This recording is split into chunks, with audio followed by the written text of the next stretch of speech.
If you have a wood-burning fireplace, a fire pit, or a wood stove, you are probably throwing away one of the oldest, most effective soil amendments in American gardening history every single week without realizing it.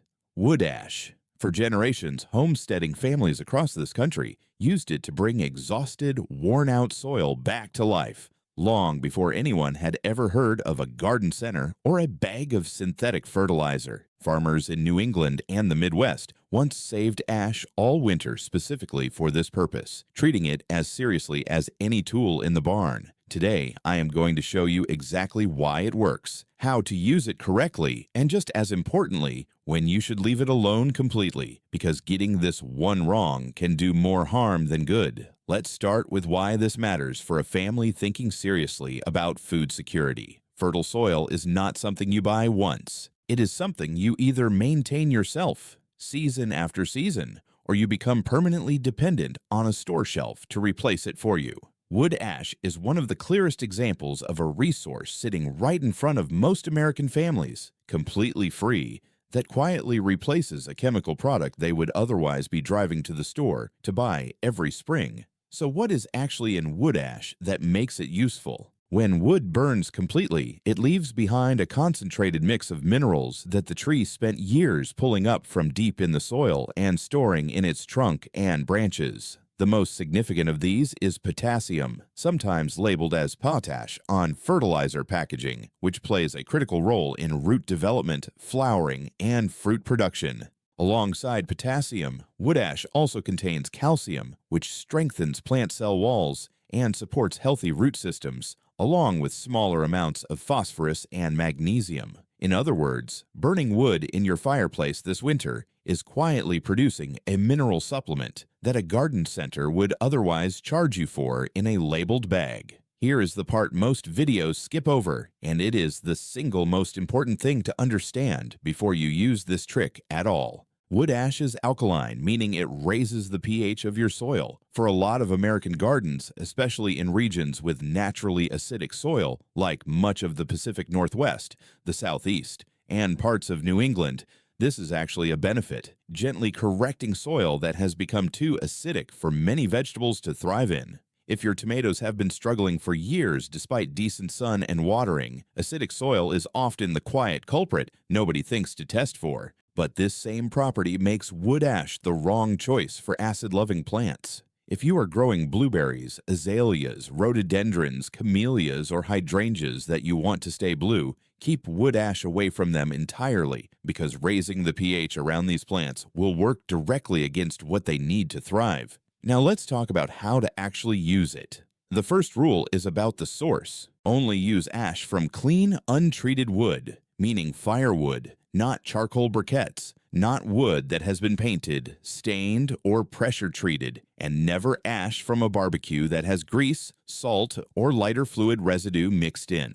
Charcoal ash and treated wood ash can contain chemicals that will do far more harm than good to your soil. Once you have clean wood ash, the application itself is simple, but restraint is everything here. Sprinkle a thin, even layer directly onto the soil around your plants, staying a few inches back from the stem or trunk itself, and lightly work it into the top inch or two of soil. Think of this the same way you would think about seasoning a dish. A little goes a long way, and too much will overwhelm everything else. A light dusting once or twice a season is typically enough for most garden beds. Piling on thick layers or applying it every single week can push your soil's pH too high too fast, which actually locks up nutrients and makes them harder for your plants to absorb, the exact opposite of what you are trying to accomplish. There is also a liquid method that many old-time American gardeners preferred, especially for treating seeds before planting or giving young seedlings a gentle boost.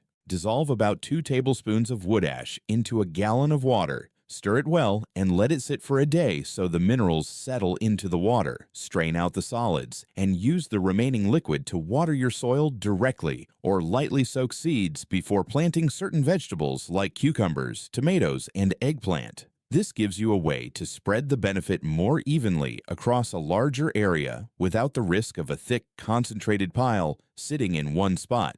It also stretches a small amount of ash much further than the dry method, which matters if you only burn wood occasionally and want to make the most of what little you collect. Wood ash is also useful beyond just soil chemistry. A thin ring of ash scattered around the base of vulnerable plants can act as a physical deterrent against slugs and snails, since the fine, slightly abrasive texture is uncomfortable for them to cross. This will not solve a serious pest problem on its own, but as one small layer in a broader approach to protecting your garden, it costs nothing and uses material you would otherwise be sweeping into the trash. I want to be just as honest about the limitations here as I was with the banana peel and coffee ground method we covered before. Wood ash does not provide nitrogen, which your plants need for healthy leaf and stem growth, so it is not a complete fertilizer on its own. It works best as a mineral supplement layered into soil that is already being built up through composting and organic matter over time,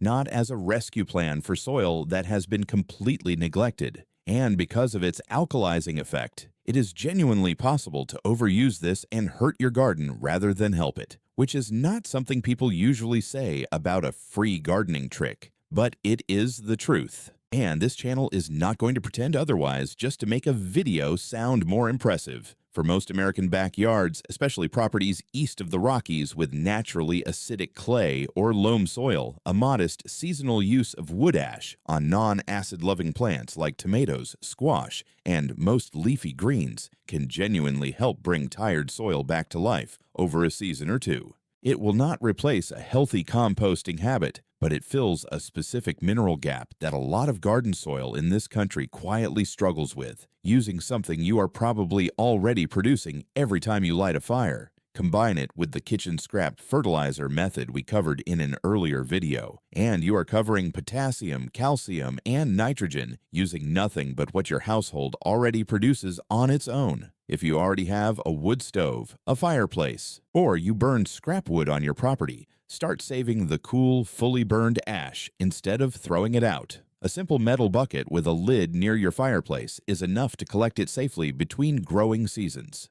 Test a small area of your garden first, watch how your plants respond over a few weeks, and adjust from there. This is not a dramatic overnight transformation. It is a quiet, seasonal habit, the same one families across this country relied on long before synthetic fertilizer existed, and it costs you absolutely nothing beyond what you were already burning. If this is the first time you have thought about your fireplace as a garden resource, instead of just a mess to clean up, you are exactly the kind of person this channel is for. Try it carefully this season, pay attention to which plants respond well, and let me know in the comments how your soil changes. Until next time, stay ready, stay growing, and keep your family fed.